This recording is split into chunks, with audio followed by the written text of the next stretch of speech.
nanti kita akan lihat di slide belakangan, ini praktek yang sebetulnya tidak boleh dilakukan oleh seorang profesional, karena kecurigaan akan timbul kalau dia mengatakan bahwa proyek ini tidak layak, dia tidak dibayar. Jadi ini suatu masalah yang terkait dengan pelanggaran kode etik juga. Mohon maaf Pak Gatot, bisa 2 menit lagi Pak. Ini penyalahgunaan yang mungkin umum tidak kelihatan. Halo Bu, Pak Tri? Iya Pak, bisa diperpendek Pak. Kira. Saya lanjutkan saja dengan slide-slide-nya, nanti bisa dibaca sendiri. Saya kira nanti peserta bisa mendapatkan kopinya dalam bentuk saja ya mungkin ya. Tapi intinya kita sekarang melihat contoh-contoh ini sebagai suatu pelanggaran, contoh-contoh pelanggaran kode etik profesi. Penyalahgunaan wewenang, tidak bekerja pada kompetensinya, itu semuanya ada contoh kasus yang menyangkut inkompetensi dari penambang misalnya, yang akibatnya harus membayar kerugian kepada buyer. Tapi intinya kalau kita lihat ini semua praktek-praktek yang melanggar di 58 ini, moonlighting, kerja sampingan, yaitu pekerjaan yang mungkin di perusahaan lain setelah dia selesai bekerja di perusahaan utama, tapi bidangnya sama ya. Atau dibayar secara konsinyasi yang tadi kita lihat contohnya, kalau dia sukses baru dibayar, kalau tidak sukses atau tidak layak, tidak dibayar, itu tidak boleh. Dan kemudian praktik-praktik yang disarankan, kita bisa lihat whistleblower dan sebagainya. Kita skip saja ini 59, kemudian kita skip saja 511. Mungkin ethical decision making saja satu slide, yaitu yang terkait dengan 61.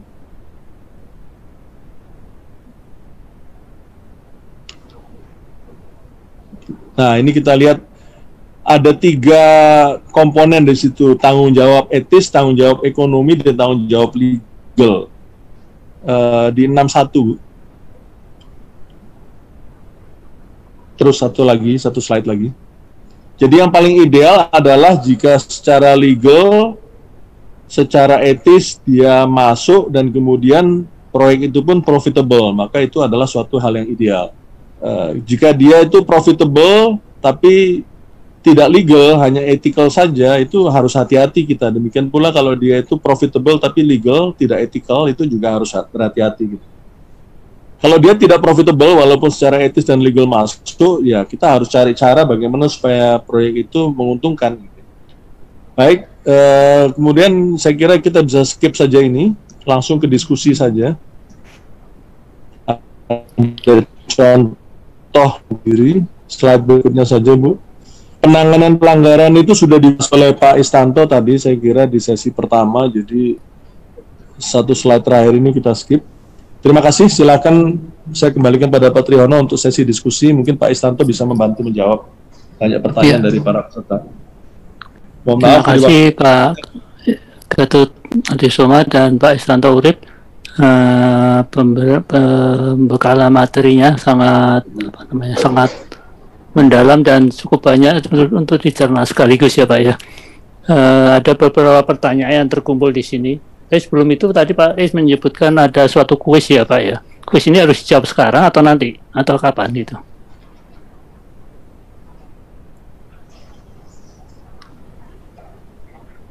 Halo?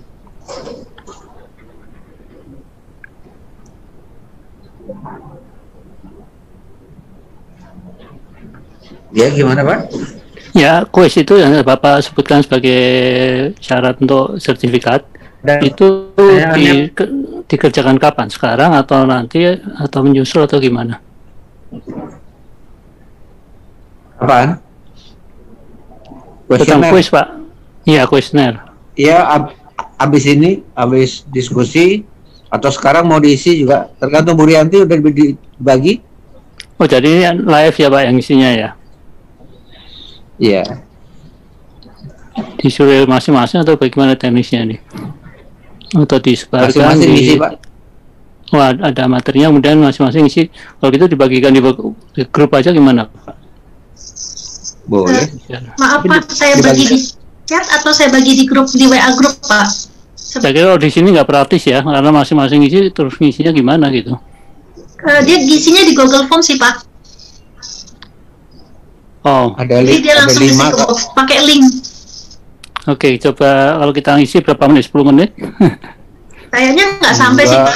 Oke, Nggak sampai. oke, kalau gitu 5 menit kita, kan? ya, Bapak Ibu sekalian, kita isi kuesioner dulu secara live ya melalui Google Form. Ya, Coba saya- ditayangkan Bu Rianti. Ya, Kemudian sudah. kita Saya ambil masing-masing dulu. mudah-mudahan ngelingnya gampang ya, tidak butuh waktu ya. Iya. Masing-masing harus buka laptopnya ya untuk ngeling ke itu ya.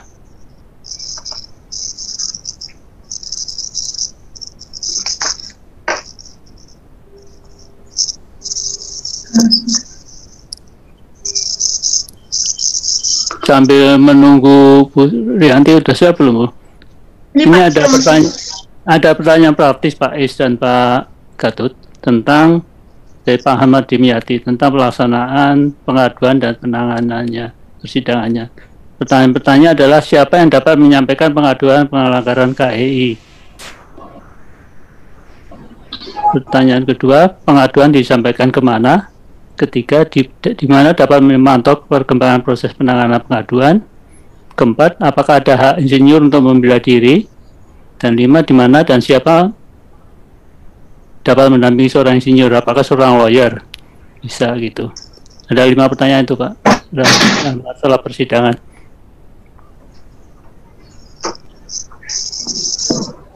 Saya kira seorang terlapor maupun pelapor dapat didampingi oleh satu ahli hukum, satu lagi ahli yang mengenai proyek itu sendiri, mengenai kasusnya itu sendiri. Jadi bisa didampingi oleh dua kemampuan itu, ya. Kemudian Saya bukan lapornya lawyer, Pak, saya kira ya. dari skema backlog. Apa? Saya bukan lawyer, Lawyer? ya. Bukan. Lawyer boleh, kemudian teman sejawat mengetahui atau rekan yang tahu betul mengenai proyek itu gitu, atau mengenai laporan itu. Kemudian disampaikan kemana? Sampaikan ke MKI gitu. Iya. Apa punya kesempatan bela diri? Ada dalam tata cara persidangannya akan diatur. Tahap pertama pelapor menjelaskan apa tuduhannya, berikutnya kemudian terlapor memberikan tanggapan. Kira-kira gitu Pak. Ya, saya kira cukup jelas jawabannya ya. Kalau Bu Rianti sudah siap, kasih tahu aja Bu. Kita mulai. Sudah Pak, Oke, tidak. sudah saya share. Minta tolong di-share, kemudian kita isi bersama-sama. Ya, sampun Pak, sudah saya share Belum keluar? di chat Pak, ada di chat. Oh, di chat. Ya, jadi dia bisa langsung klik Pak. Gampang sih. Oke, Bapak Ibu sekalian, peserta penataran silakan lihat di chat. Ada kuesioner yang bisa diisi.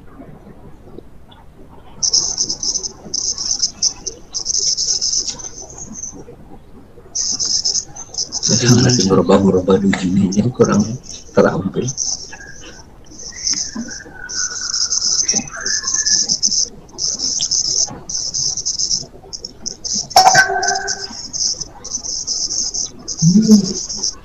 Itu ya yang bit.ly itu ya, Iya Pak, kuesioner penataan dasar KAI. iya Pak. Oke. Pilih aja oleh moderator pertanyaan yang mana yang mau dijawab.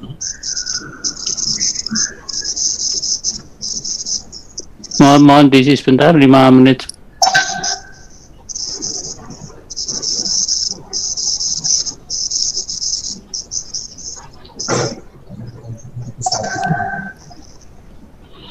Ya, sebelum moderator baca itu disaring. Pertanyaan ini jawab pertanyaan itu. Oke, sambil ngisi ada beberapa pertanyaan. Saya sudah identifikasi yang terkait dengan etika. Kemudian misalnya di atas ya.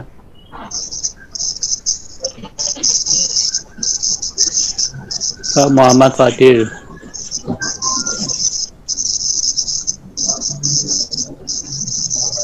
Apakah kode etik ini berkaitan dengan akhlak dan budi pekerti? Kemudian sejak kapankah seharusnya ditanamkan kepada generasi ke depan? Apakah sejak S1 cukup? Silakan, Pak. Satu persatu aja, Pak. Pak Tri, satu persatu pertanyaannya, Pak. Ya, jadi pertama, mengenai kode etik ini menurut saya yang masih awam ini berkaitan dengan akhlak dan budi pekerti. Apakah benar pendapatnya itu? Moral personal.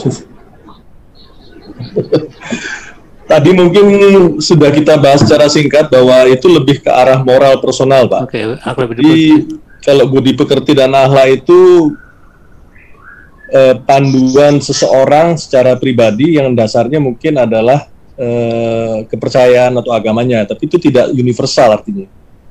Kalau kode etik itu sebetulnya lebih mengatur pada nilai-nilai kebaikan universal yang kemudian oleh profesi itu secara spesifik dibuat menjadi suatu rambu-rambu. Jadi seorang insinyur, tadi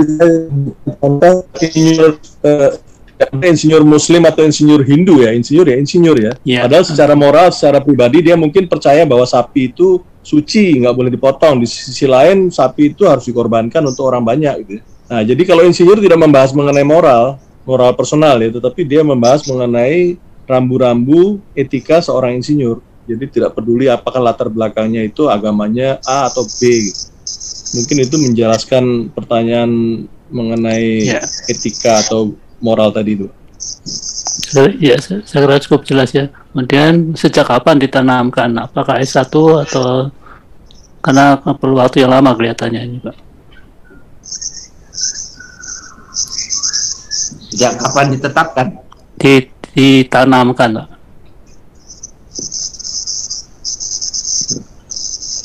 Mungkin ya. Moral ya mulai dari balita. Kan kode etiknya. Jadi tahapannya kan pada waktu balita itu ya semua yang baik itu adalah kata ibu. Begitu masuk ke SD mulai lagi loh kok beda temen. Nah itu mulai berjenjang sampai akhirnya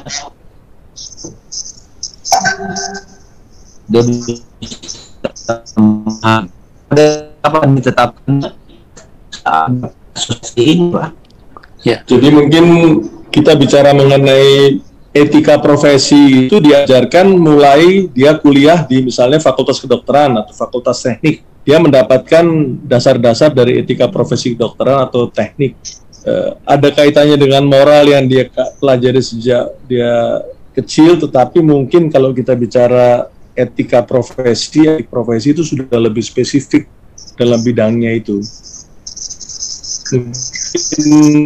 Bisa putus suaranya.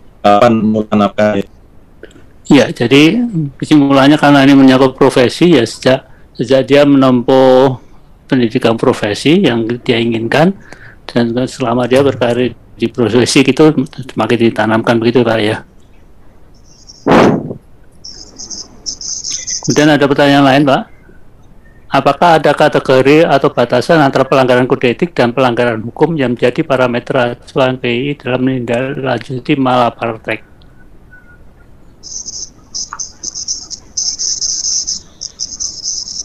Ya, Pak Sudono Daslim ini, Pak. Ini ada beberapa yang pasti adalah kalau pelanggaran hukum itu aturannya beda, Pak, gitu loh. Bukan kode etik profesi, tapi kalau pelanggaran profesi landasannya atau acuannya adalah kode etik profesi. Kalau insinyur ya KEI atau Catur Karsa Sabta Dharma gitu.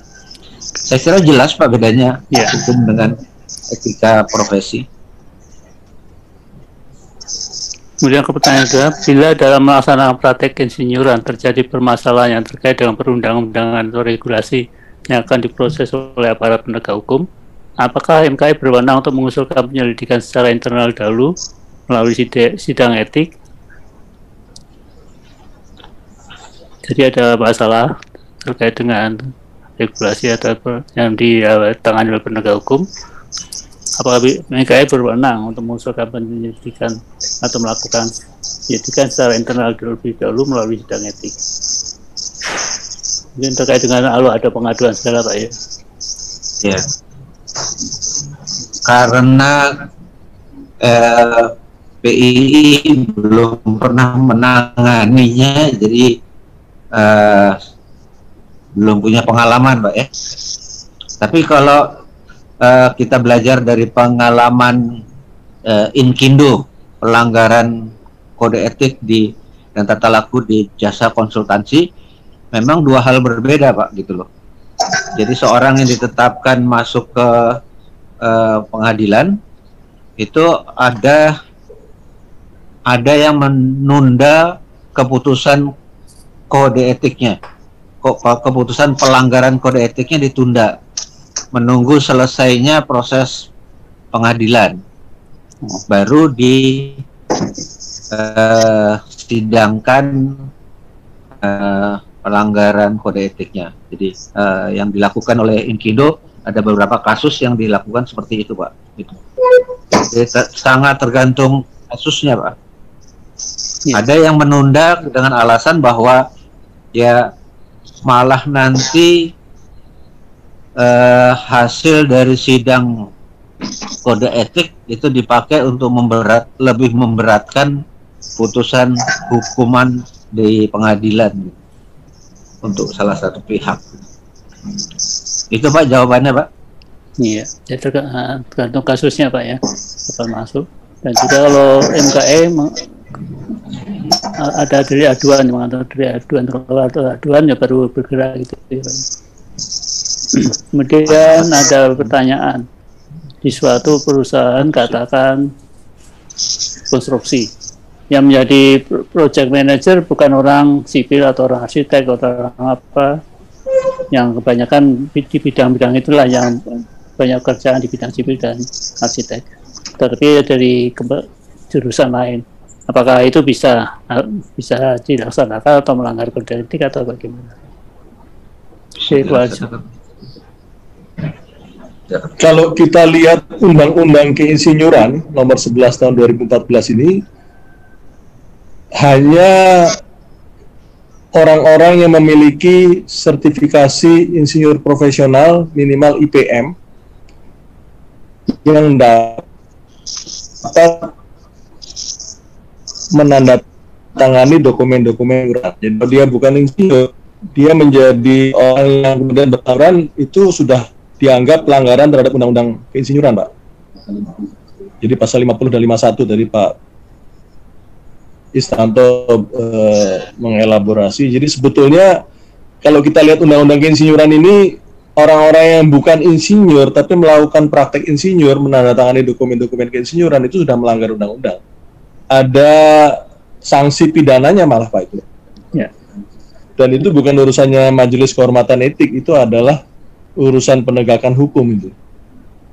Karena sanksinya sanksi pidana. Kalau ke pelanggaran kode etik itu sanksinya pencabutan, maksimal itu pencabutan surat tanda registrasi insinyurnya.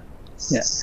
Jadi pertanyaan lebih spesifiknya adalah misalnya di perusahaan kontraktor sipil ya, pekerjaan sipil, tapi yang memimpin sarjana pertanian sebagai project manager, atau ini kalau kasus begini gimana terhadap si insinyur pertanian, project manager itu?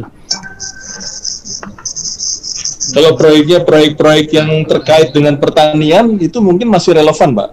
Yang penting apakah kompetensinya sesuai dengan proyeknya. Jadi itu memang tergantung dari kompetensi dari yang bersangkutan serta proyek yang dikerjakannya. Ya. Yang kemarin mungkin rame itu masalah penyembuhan penyakit yang dilakukan oleh seorang insinyur profesional utama misalnya. Itu jelas-jelas akan melanggar kode etik profesi. Iya kan? Ya.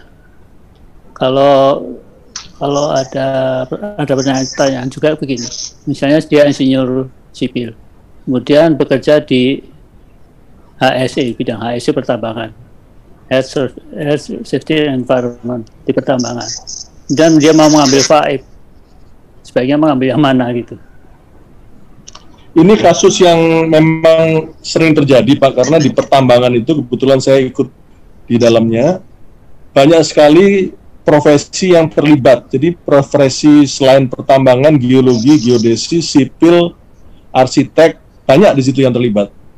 Jadi memang sangat dimungkinkan bahwa seorang insinyur sipil misalnya pengalamannya sudah bertahun-tahun di daerah pertambangan, dia masuk jadi anggota BK Pertambangan. Dan ini banyak yang terjadi seperti itu. Dia mendapatkan STRI-nya sebagai insinyur profesional di bidang pertambangan, walaupun dia latar belakangnya ada suatu proses dalam PII di mana dia mendapatkan pelepasan dari BK Sipil misalnya, sehingga BK Tambang akan menerima dia sebagai insinyur profesional di bidang pertambangan. Mungkin begitu. Iya. Ya, itu lagi-lagi di luar bidangnya MKE itu. Iya, iya. Ya, kalau ada Pak Heru Dirwanto, banyak pertanyaan, terutama yang sudah mendapatkan ST atau mungkin tadi di prosesnya, diagramatik gambarnya Pak Is tadi ya, dari ST kemudian jadi mendapat STRI. Apakah perlu yang sudah mendapatkan sarjana teknik sekian puluh tahun atau berapa 10 tahun lah katakan, apakah harus mengambil gelar profesi insinyur melalui PSPBI, atau juga bagaimana harmonisasi antara SKA BPJK dengan IP kita? Silakan Pak. Kalau mungkin Pak Heru atau Pak Is bisa menjawab. Pak Trihono, ini banyak pertanyaan yang tidak relevan dengan tugasnya MKE, Pak. Iya, betul. Jadi sebetulnya bagusnya itu ditunda pertanyaannya, nanti biar yang menjawab bagian pengurus pusat yang menjawab, Pak. Ya, kita inventaris pertanyaan dulu ya. Jadi, rasanya kurang pas kalau dalam posisi MKE kita menjawab bidang-bidang yang lain, meskipun kita tahu gitu. Tapi apa ini nggak melanggar kode etik gitu, Pak? Oke, Pak, makasih. Jadi mungkin kalau masih ada waktu bisa disaring pernyataan atau pertanyaan-pertanyaan yang ada kaitannya dengan pelanggaran atau masalah kode etik, Pak. Jadi itu memang lahannya atau bidangnya MKE kan? Ya, sebetulnya waktu kita udah habis. Bagaimana progres ininya ya, belum tahu nih kuesioner nih. Kalau pada ngisi atau enggak. Ini sebetulnya sudah sampai pada ujung waktunya 346 sekarang. Tadi janji pada penyelenggara, fasilitator itu jam 345. Sekarang sudah 346. Ada beberapa pertanyaan terkait dengan apa namanya itu, etika. Sebetulnya beberapa hal. Pak Trihono bisa lebih keras sedikit, Pak? Oke. Ya, sebenarnya waktu kita udah habis, Pak, 345. Mungkin nanti karena WA grup kita itu masih hidup ya sampai dengan sekitar seminggu setelah sekarang. Pertanyaan-pertanyaan yang terkait dengan etika atau kode etik insinyur yang tidak sempat dijawab di sini, nanti kita usahakan dijawab di grup ya, grup. Oke. WA grup ya. Terima kasih. Dengan demikian kita sampai pada akhir dari penataran kita. Pak Trihono boleh pernyataan akhir gitu, Pak? Silakan. Jadi kami berdua menyampaikan apa yang kami pahami dan apa yang kami bisa sampaikan, sharing gitu. Namun dalam penyampaiannya ada beberapa hal yang menjawab pertanyaan kurang memuaskan atau memberikan contoh-contoh yang kurang berkenan. Untuk itu mohon maaf sebesar-besarnya, bukan maksudnya untuk itu, tapi ya karena memang jawabannya begitu gitu loh, Pak. Ya, jadi mohon dimaafkan kalau kurang memenuhi apa yang diharapkan dan bukan maksud kami untuk melakukan hal seperti itu.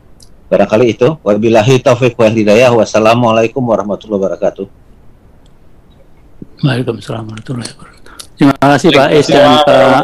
Terima kasih Pak Is, Pak Gatot. Terima kasih Bapak Ibu. Terima kasih Ya. Bapak Ibu, Bapak-bapak. Iya. Jadi kita akhiri kesempatan penataan kali ini, webinar penataan kali ini. Saya sebagai fasilitator mohon maaf kiranya dalam membawakan acara ini kurang berkenan dan juga mungkin ada beberapa hambatan teknis ya. Saya mohon maaf untuk itu atas nama Pemrakarsa MKI dan juga PI Learning Center. Kemudian kita akan lanjutkan juga dengan nanti beberapa penataran lanjutan sesi lainnya karena anggota PI demikian banyaknya tadi ya disebutkan yang harus kita berikan pembekalan untuk PKI ini. Terima kasih Bapak dan Ibu sekalian peserta penataran. Sampai silakan nanti di situnya kuesionernya sehingga kita bisa memiliki data dari pemahaman yang kita capai pada penataran kali ini dan menjadikan feedback bagi kita semua, bagi MKI terutama bagaimana menjalankan sosialisasi terhadap KI ini untuk dimengerti para insinyur. Terima kasih dan selamat sore. Assalamualaikum warahmatullahi wabarakatuh. Waalaikumsalam warahmatullahi wabarakatuh. Yanti, Bu Rianti, Iya Pak. informasi mengenai kapan anggota bisa dapat sertifikatnya? Sudah, Bukan Pak. tanggal 1? Sudah saya sampaikan tanggal 7 ya Pak, nggak jadi tanggal 1 kan? Iya, oke. Karena pesertanya jadi 200 sekian ini Pak. Iya, oke. Ya, jadi mundur ke tanggal 7. Jadi, tapi saya katakan bahwa itu syarat ya Pak. Jadi harus isi kuesioner dulu baru bisa dapat sertifikatnya. Iya, betul. Oke, Bapak-bapak, parang rumien. Terima kasih Bu Rianti, terima kasih Pak Tulma.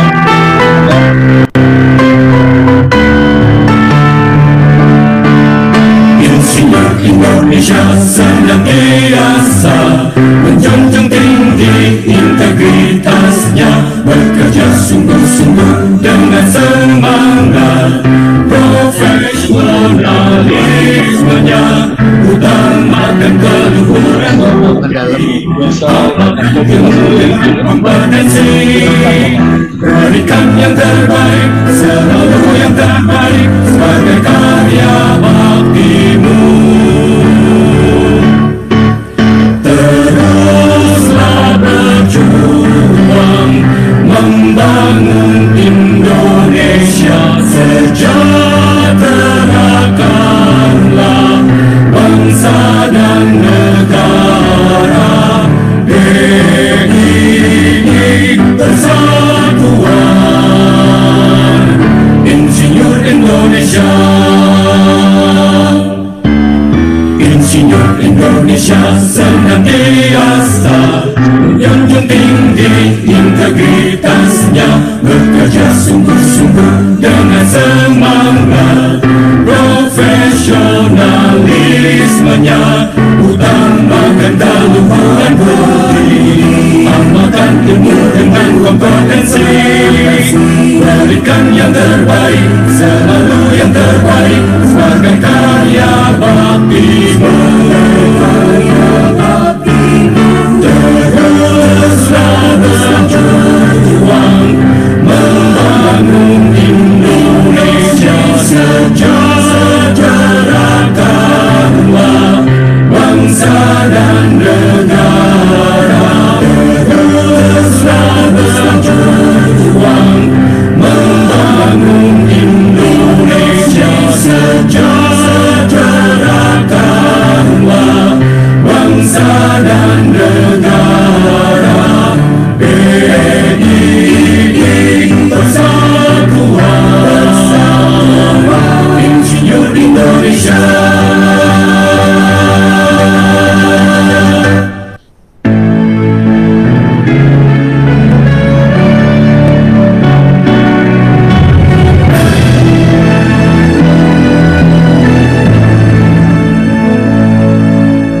Kami Insinyur Indonesia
Terima kasih.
Sejak negara berdiri, Insinyur Indonesia lah yang ambil bagian sebagai pendiri bangsa, menjalin menjadi bangsa yang satu dan tak terpisahkan.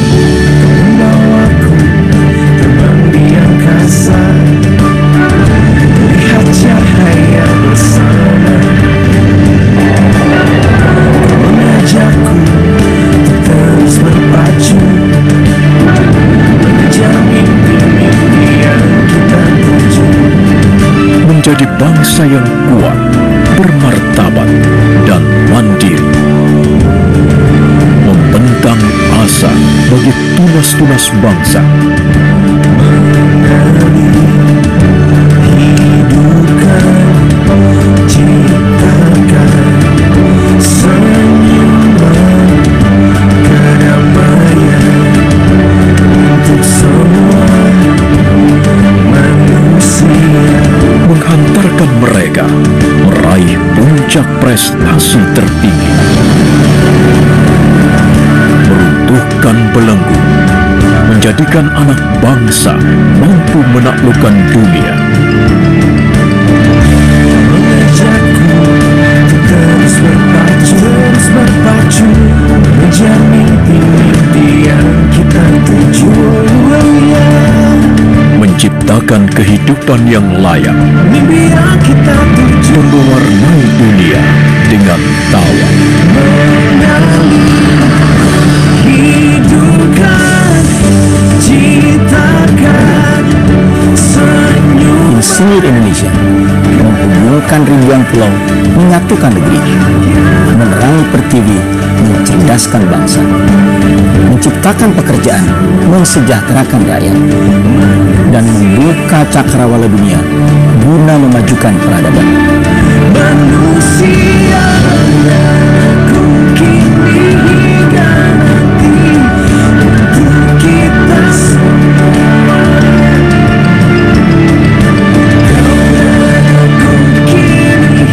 Saya bangga jadi insinyur. Untuk kita Saya Erlangga Hartarto.